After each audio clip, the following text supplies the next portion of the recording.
To Via the Grapevine, brought to you by Tony DaCosta of Liquor City Claremont, and offering you the chance to learn more about wine, the masters behind them, and even which wines to collect. Myself, Guy McDonald, and my cat, Mac, joining Corlea Fourie today, who is, of course, the Cellarmaster out at Bosman Family Vineyards in Wellington. Welcome, Corlea. Thank you very much, Guy and Mac. I'm so happy to be with you this morning. Thank you. It's always a privilege to visit a place you've always wanted to, and even if it's virtually, yes. I'm still very, very excited to be chatting to you. Bosman Family Vineyards have been vine growers for 8 generations, a very proud heritage that forms kind of the bedrock from which innovation and sustainability are a natural progression. They also own large tracts of land, of vineyards, and of course there's the nursery, one of the leading nurseries for vine rootstocks in South Africa. And let's start a little bit with the heritage of Bosman Wines. It's had an interesting life in that it made wine up until 1957, I believe, and then it stopped production for nearly 50 years. Corlea, I know you weren't at the farm back then, but can you tell us more about the history? Well, I think I am a little bit like furniture here. I have been around for quite some time, but definitely not that far back. But wonderful thing about families and families with this kind of heritage is that their stories and their history is very, very well documented. So in 1699, the farms here were proclaimed and given to the French Huguenots. And then from there on, the very first Bosman, 8 generations ago, started in this valley. And then as with generational families, the farms were either then bigger and then became smaller as the sons married. And then, but in some way, what is wonderful is that in this valley, a consolidated, beautiful farm has been kept all of these years. It's actually quite a lot of little farms. And yes, wine been made up until 1957. You allude to the fact that we're a vine nursery. And in those years, there was a very specific time in the wine industry where wonderful winemakers like Günter Breutzel came back, from studying abroad, and they brought with them the knowledge of new technology. The fact that cold fermentation would change, white wine, and even red wine, and how quality perspectives changed in that era. That being said, the Bosmans at that point in time needed to make a very distinct decision, were they going to modernize their cellar, or at the same time, there was also this almost modernization of how the vine nursery industry was getting together, grouping themselves, starting to marketing, vines. And there was this question then on, do we modernize winery? Do we go into viticulture? And at that point, because Wellington was so strategically well suited and placed to become really important in the vine growing industry, the Bosman said, let's do that. So they mothballed the cellar.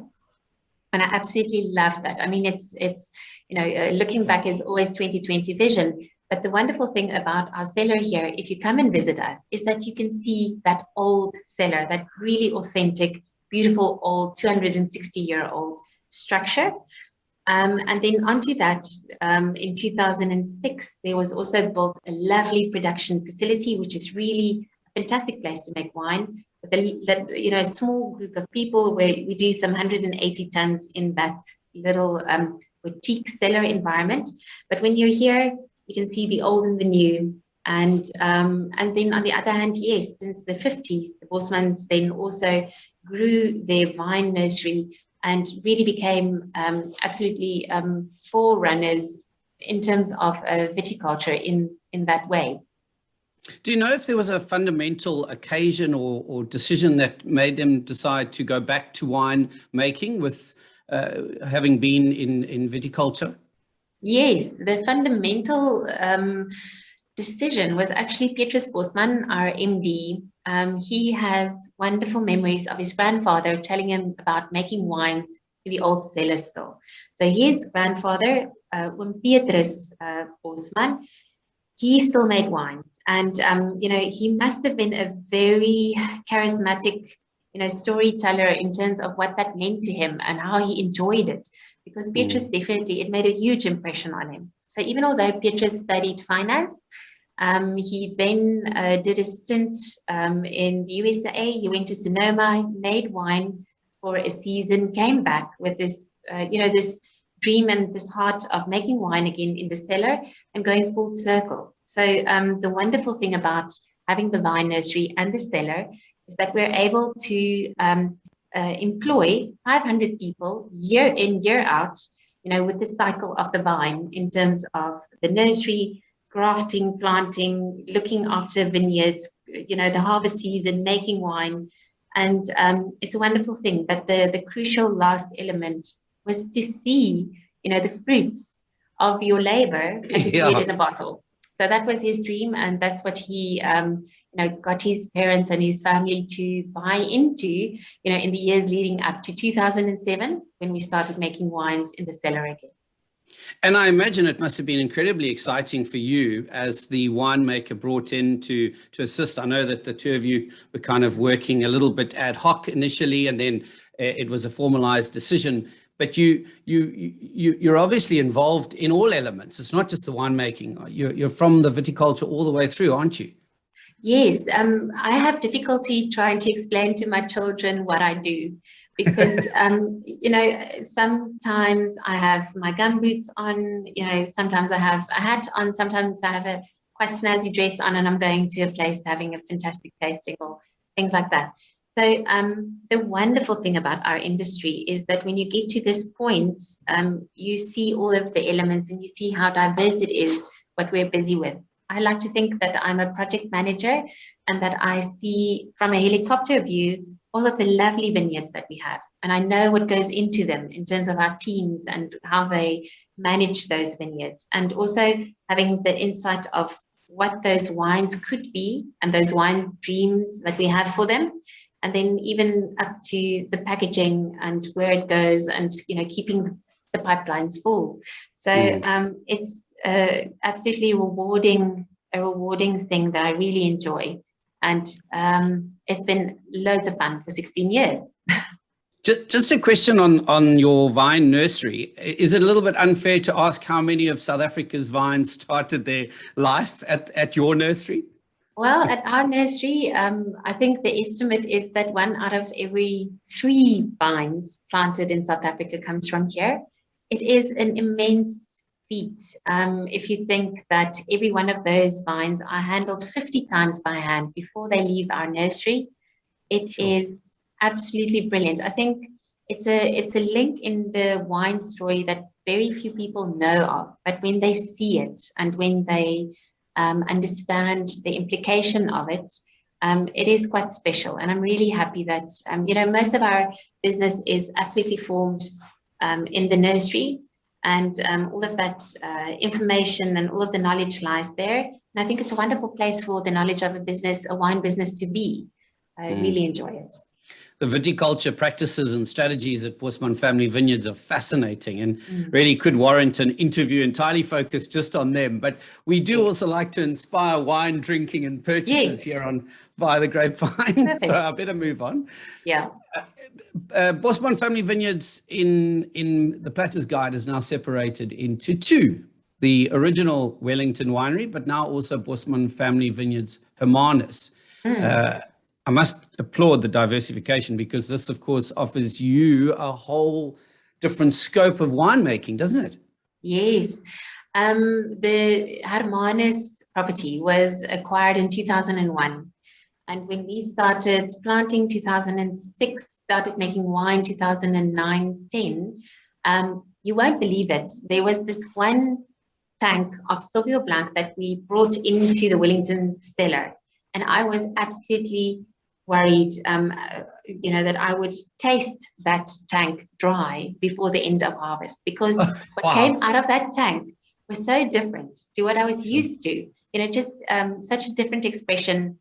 And yes, you're very right. It does give us as a company a wonderful opportunity to give our customers just a bigger spectrum of different things. The other thing is that because it's so much cooler than Wellington, we almost finish our Wellington harvest and then go on to the Himmel en Aarde harvest, which means I do 2 harvests a year, which is really satisfying.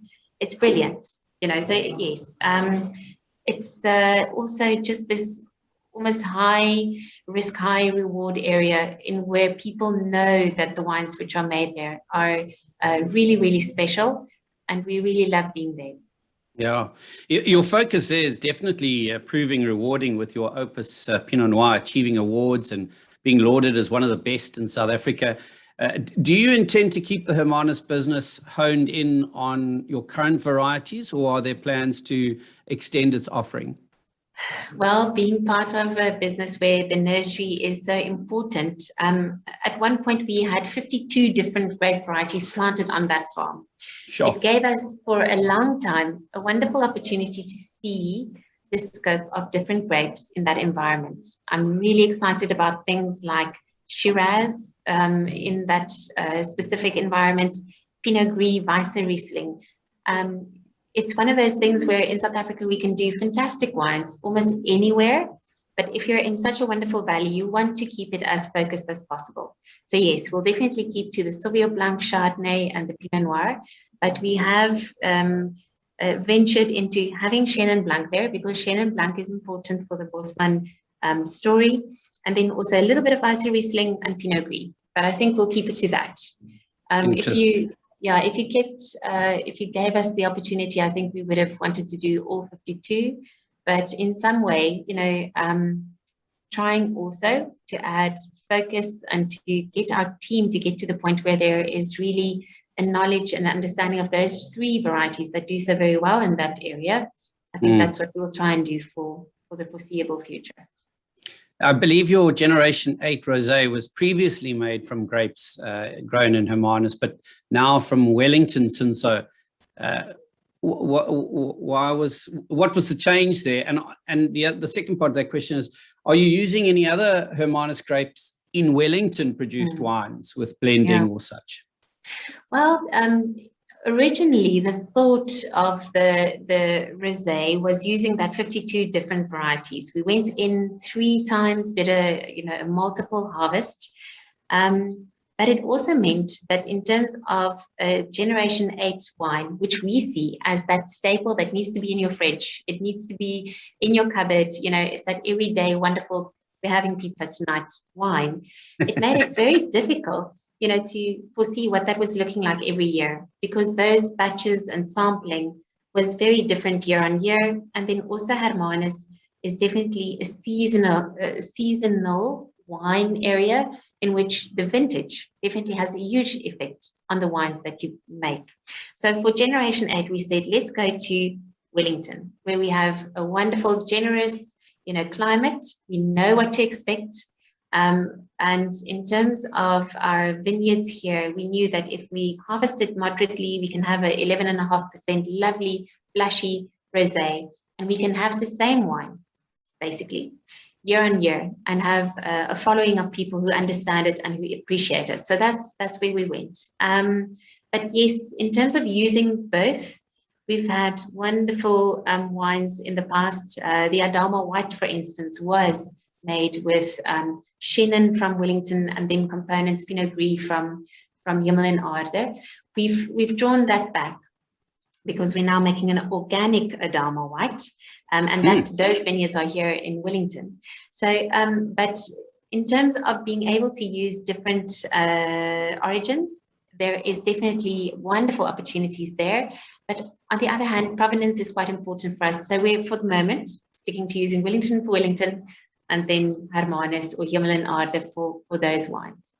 I think you've kind of touched on the answer to my next question, but I'll give it a go anyway. Yes, go. Cool climate wines seem to own the billboard space in South Africa at the moment. And conversation seems to be around cool climate, in terms of being very popular and praised. What do you love about the Wellington region? What makes it unique from other winemaking regions in South Africa? And I think you probably touched on the difference with the cool climate is that it's more stable. So in terms of weather, but what are some of the other factors? Well, when I started making wines here, I was a student doing my practical stint here in Wellington, and I absolutely fell in love with this place. I love when things are unassuming and when it over delivers blow by blow, and that's what Wellington does. We have these lovely early springs. Our season is early. We have healthy grapes, and we have sunshine. And for years, in thinking about cool climate, we were quite worried that, what are we going to do with, our warmer climate? People seem to, instinctively want it to be cooler and all of these things. But if you think about all of our European customers, they come to South Africa because they love sunshine. And if they think about South Africa, they think about sunshine. It's the one thing that they miss. And, if you can harness that in your wines, and if your wines speak of that generosity, then you've got to win. And I've just, I think that's where we've gone. We are very mindful of the fact that our wines need to be elegant and that we need to be very careful when we do our harvesting so that these wines are not overbearing, that they don't seem overripe, that they don't seem, too warm, but it is doable. And I think that's been the focus for the last 16 years. And then the other thing is that Wellington has also given us an opportunity to think about climate change and think about these things and make a plan. And I'm alluding to those lovely 2 bottles standing there behind you, Guy. But, so you can be worried about, your environment, or you can actively look at ways of giving customers the best possible product and also being clever about how you utilize plant material and how you're harvesting and what you're doing winemaking wise in the end. But yes, it's a little bit, maybe I'm absolutely going on a roll here, but the long and the short is the generosity of the sunshine and how we're able to harness that in our wines. I love that. I can hear that you've got a real passion for the region, and that shows in your winemaking, because let's talk now about a very special wine, your Optenhorst Chenin Blanc. Yes. Congratulations on your recent awards, the Harold Eads Trophy for Best Chenin Blanc, the Rosa Kruger Trophy for Best Old Vine Wine at the Old Mutual Trophy Wine Show this year. Sensational. Corlea, sensational. I believe that's when we last saw each other, was at the Chenin party. I was trying to think, Guy, when we last saw each other, and you were the MC at our Chenin party at the Grand. Do you remember that? Yeah. Lovely that, Chenin is this opportunity that, binds a lot of people and binds a lot of South African winemakers. It's something that we're so passionate about. But then in our case, this vineyard has a very special story, which meant that it was supposed to be taken out. And then in that very first year that we were able to make wines in the cellar at the Bosmans in 2007, we made a few barrels, and those wines absolutely tasted themselves into our wine story. And afterwards, even at that point, we didn't know that it was the 3rd oldest Chenin Blanc vineyard in South Africa. But Rosa Kruger did her research, and she came with all of this information, and we were absolutely flabbergasted. It was such a wonderful thing that, it wasn't because it was old that we chose it, but because it made these beautiful wines that we wanted it. So that was just the chup and the happiness afterwards, knowing that we did save something quite special.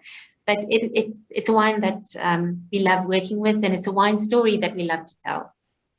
And it's wonderful that you've saved it, because I think often there is, and there's recent articles actually written about a particular vine out in the Viticulture that's facing its imminent demise, because commercially they just sometimes don't make sense. But it's wonderful that you've used an old vine to really put Chenin up on a pedestal and show, maybe it's not going to make you the amount of money that you need, but certainly it can bring you the reward that you deserve. I think these old vines have given us, a little bit of a halo effect. It does shine on how special, the variety is, how special old vines as a vehicle is.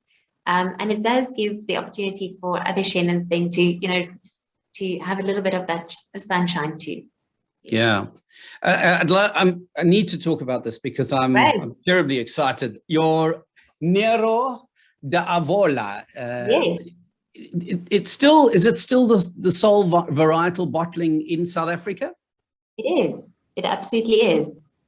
And why do you think that is? What is the reason? Oh my goodness, you know what? I think wine drinkers think that we're all on, the search for wines, but I think we all inherently come back to those varieties that we love and that we champion. I mean, even if you try and drink as widely as possible, I do think we come back to those that we know and love and that feels comfortable with us. So getting new varieties into people's front of mind and to share that knowledge, it's a very long and it's an education process. So I think hats off to everybody that tries new varieties in South African context. I think there are such strong stalwarts in our varietal package, that people tend to focus on them, and it is easier. People come and look for wines in South Africa, these wine buyers that come, they have their basket, they want to fill that with the things that they know. So looking for a Nero d'Avola here in South Africa is something odd and something different.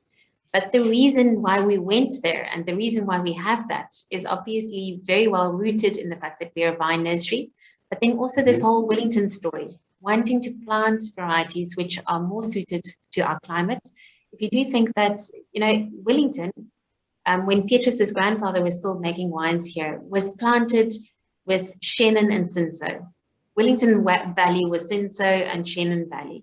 It was only in that 50s, 60s and thereafter that things like Cabernet and Shiraz was planted here because it was made famous in other places in the world. So I think it's important that when we go back this whole circle, we love Chenin and we love Cinsault, and we've been replanting these varieties because there's this old almost knowledge that these were the things that did well in our valley. But I also think that for South Africa, and as climate changes, there will be more grapes, which might be more suited for our environment. And that the sooner we start looking at them and trialing them, getting to know them, I think the better. I think for Nero, it is such a lovely grape varietal. In terms of where it fits, firstly, in the South African context, we love telling people about it because, number one, you don't have to have a set appreciation of what you think it's like. Look at that. Yeah, it's got a beautiful color. Yes, and the lovely color is because the pH of it, the wine analysis is so sound. It just does so much better in our warmer climate. So, but let's say it's a little bit like a lovely spicy Shiraz.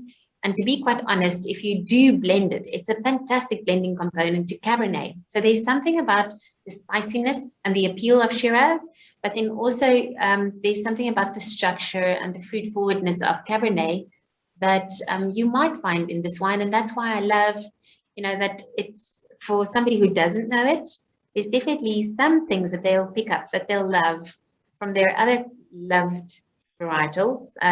Yes, so there's a familiarity about it without having to pinpoint it specifically.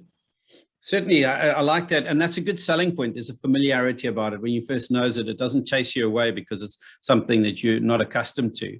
And you touched on it there. For those that are wondering, well, what is it like? What does it taste like? As you mentioned, it can be compared to a New World Shiraz, can't it? Yes, definitely. So lovely spiced brambles. It flutters on the more fresh side. I mean, it has an alcohol of 13.78. So I mean, it is quite refreshing. It is something that I'm looking forward to when it becomes a little bit warmer, much warmer than now. I mean, this is the kind of wine that you actually could, in the heat of summer, also have a little bit more chilled, tannin and texture-wise. It's got a bit of a Pinot Noir color to it now that I'm looking at it, and that kind of makes sense with what you're saying in terms of a lighter wine, good for summer or warmer weather. Definitely. But I think it's one of those wines where you've got almost like a medium color expression, but it has a full, intense flavor expression. You know, it's fully crammed with loads of aromatics. And I think the wonderful thing about wines like that is that the appeal of having a glass and having a second glass is quite easy. You know, it's not overbearing, it's not heavy, but it is quite, you know, there's a lot going on there, complexity-wise. In terms of where it grows in Wellington, is it high? Does it like slightly cooler temps, warmer? Where are the vines situated? I'm sorry to try and sound like a wine nerd. I mean, nobody really cares about that, I suppose. Actually, it's more to the riverside. We've now planted 3 different sites to it. Also trying to gauge, you know, where. Oh, look at that. That's pretty. Trying to gauge. Did it again. There we go. It's good. Thank you.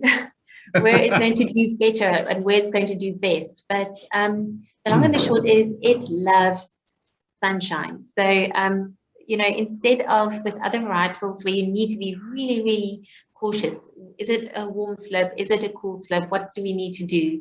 You know, it's one of those things that we don't need to worry about. It's more looking at the soils, looking at the soil preparation, and just knowing that these vines in the middle of summer is lush, green, it's happy, it's vibrant. And that's what the wines taste like when you have it in the cellar as well. So it's a lovely, great variety to work with. As a Cellarmaster of an all-woman winemaking team, you're really at the forefront of innovation. What's next for Bosman Family Vineyards? Can you let me in on any secret developments or plans? I mean, I managed to get something out of you about varietals out in Himmel and Aarde, which I'm quite chuffed about, but... No, this morning I was looking on Instagram and there was a winemaker in New Zealand and she had a shirt on and she said that, you know, it said the future is female winemakers, and I thought, oh, that's sweet. But I think the future is actually organic.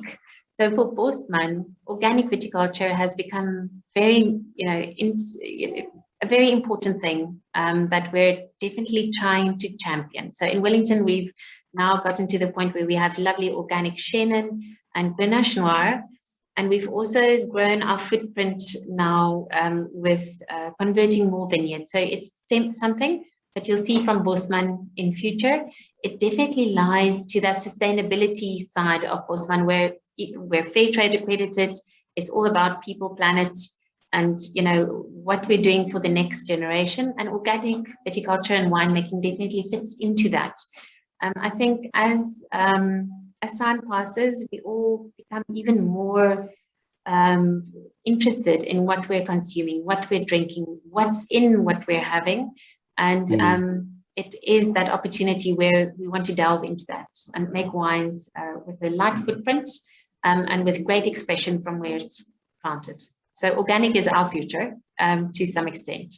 That's very exciting to hear and fantastic, because for you watching, you might have tasted organic from other vineyards and maybe thought that it wasn't the greatest example of a wine, but there are more and more wineries and winemakers that are producing absolutely stellar wines that are completely organic. So if you're already tasting phenomenal wines from Bosman Family Vineyards, you know that the ladies are going to create some special magic with it being completely organic in the near future. And yeah, lovely. The sustainability that comes with that as well is incredible. I've got some quick fire questions to end with, Corlea, and you can fire off your first answer. Okay.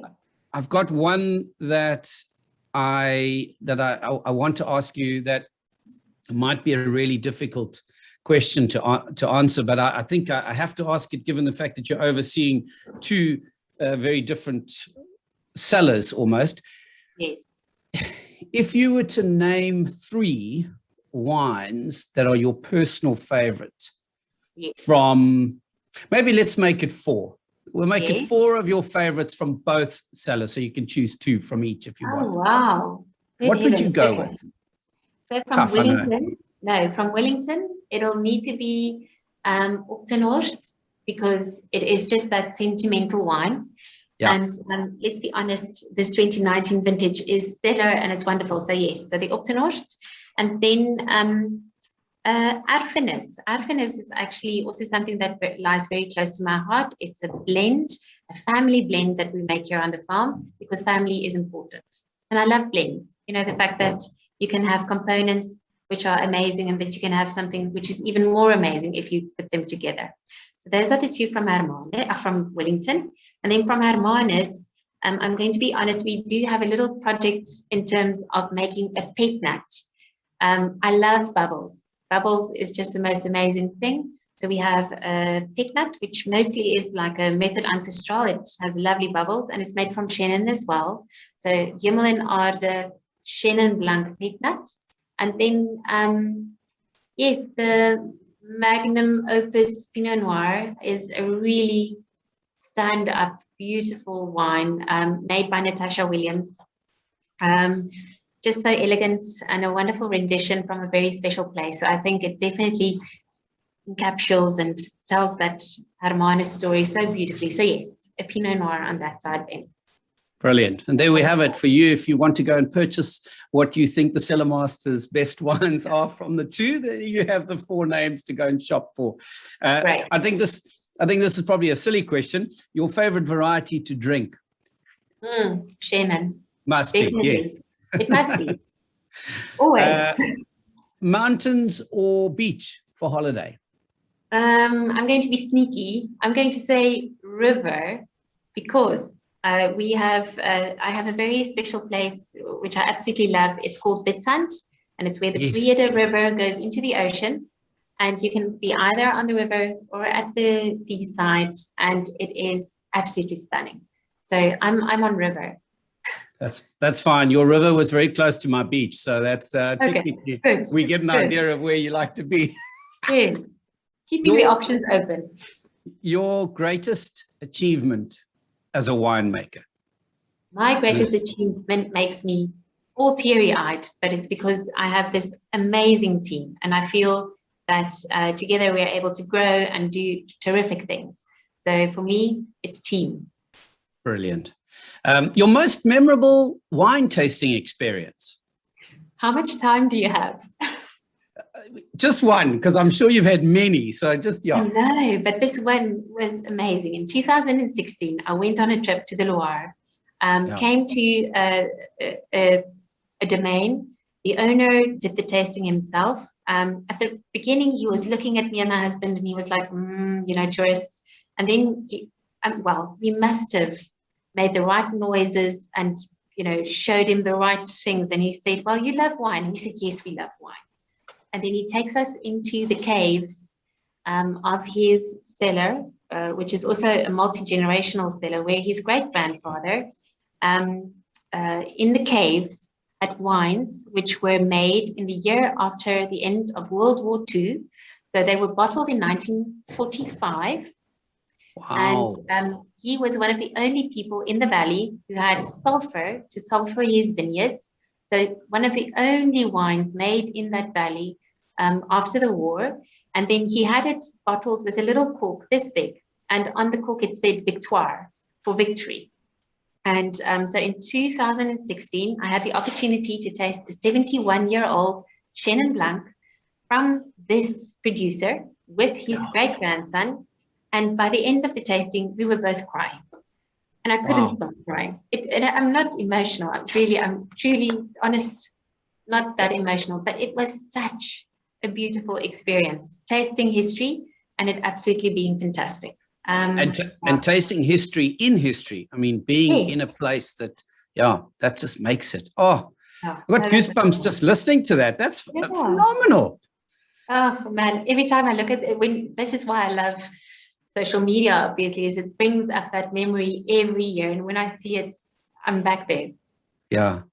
Okay. Last one for you. Seafood platter or platteland stew? You know what? I thought a long time about that, but going back to my Free State roots, I was grew up in the Free State. And the other day, somebody asked me what was my favorite flower, and I said a waterblommetjie. So if I had to renew my vows with my husband, I would have an enamel bowl with waterblommetjies, and I would walk down the aisle again. So I think I'm more a plattelandse meisie than a seafood platter girl. So yes, I'm going with that. So would the Waterblommetjie stew go with to the river that's near the beach? Yes, definitely. Excellent. Yo, there's such a, as Corlea said, she loves blends. So you're getting a lovely blend of different foods. You're not going to get seafood at the Witstrand house because... No, but that's why my husband has his own set of loves and ideas. So he'll make sure that the balance is right. Excellent. Well, if you fancy your chances of winning, then we have not one, but two chances for you this week. Thank you to Carla Bosman for these awesome prizes. First up, you could win a lunch voucher valued at 500 Rand to enjoy at their beautiful tasting room located in the Hemel and Aarde Valley, Bosman Hermanus.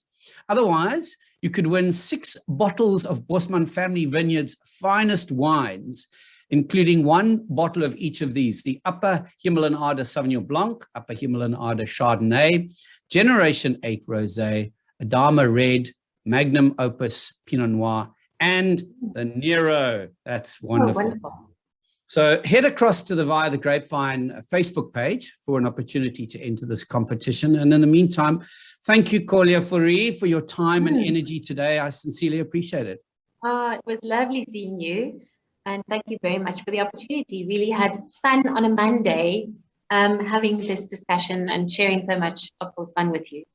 Absolute pleasure. Join us again next week. And don't forget to visit our sponsor, Liquor City Claremont. Visit their wine emporium for a journey via the Grapevine.